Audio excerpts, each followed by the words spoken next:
ఇక మరోసారి టీడీపీ జాతీయ అధ్యక్షుడిగా చంద్రబాబు ఎన్నికయ్యారు. ఈ విషయాన్ని మహానాడు వేదికగా టీడీపీ నేతలు ప్రకటించారు.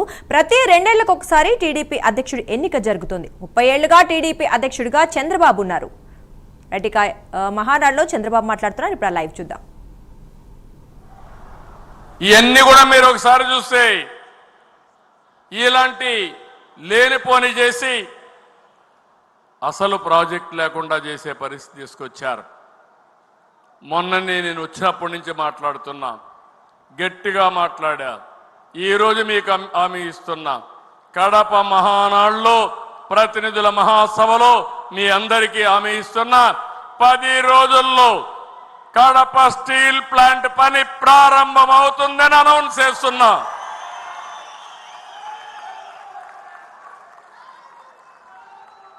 ఫేజ్ 1 4,500 కోట్లు. భగవంతుడు కరుణిస్తే ఫేజ్ 2 కూడా ఇంకొక 4,500 కోట్లు. 9,000 కోట్ల రూపాయలతో రాయలసీమ స్టీల్ ప్లాంట్ వస్తే ఫేజ్ 1 పూర్తి చేసుకోగలిగితే ఫేజ్ 2 కూడా సుజావుగా వస్తుంది. దీనివల్ల 3 MTPA కెపాసిటీతో ముందుకు పోవాలనుకుంటున్నాం. 3,000 మందికి ఉద్యోగాలు వస్తాయి. మొన్నే జిందాల్తో మాట్లాడా. నేను ఒకటే చెప్పాను, ఇంకా ఏమాత్రం కూడా డిలే కాకుండా జూన్ 12వ తారీఖుకి ఈ ప్రభుత్వం వచ్చి 1 సంవత్సరం అవుతుంది. అంత లోపలనే మీరు ప్రారంభించండి.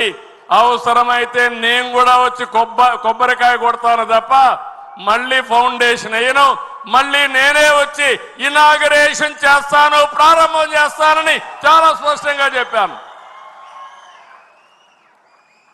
అది మన యొక్క పట్టుదల. ఈ రాష్ట్రానికి కొన్ని వనరులు ఉన్నాయి. ఆ వనరులు ఉపయోగించుకొని మనం అభివృద్ధిలో ముందుకు పోవాల్సిన అవసరం ఉంది. మన మీద ఒక నమ్మకం ఉంది. దేశంలోనే 1 సంవత్సరంలో ఇంత పెద్ద ఎత్తున పెట్టుబడులు రాలేదు. మొన్నటి వరకు ఈజ్ ఆఫ్ డూయింగ్ బిజినెస్ మాట్లాడాం. ఇప్పుడు నేను మాట్లాడేది స్పీడ్ ఆఫ్ డూయింగ్ బిజినెస్ మాట్లాడుతున్నా. ఎమ్మెల్యేలకు కూడా చెప్పాను, 175 నియోజకవర్గాల్లో ఇండస్ట్రియల్ పార్క్స్ పెట్టాలి. అక్కడ ఇండస్ట్రీస్ని ప్రమోట్ చేయాలి.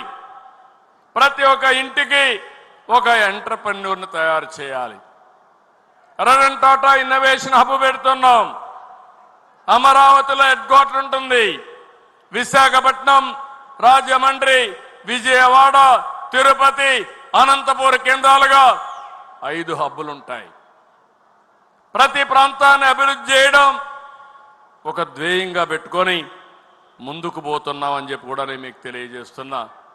అదే సమయంలో రోడ్లు మీరు చూశారు, మొత్తం గుంతలు చేసి రోడ్లన్నీ అధ్వానం చేస్తే నేను ఒకే మాట చెప్పా, తెలుగుదేశం వస్తానే రోడ్లు బాగా చేస్తామని చెప్పి ఒకేసారి పార్ట్ హోల్ ఫ్రీ రోడ్స్ చేసిన పార్టీ ఎన్డీఏ అని చెప్పి కూడా నేను మీకు తెలియజేస్తున్నా.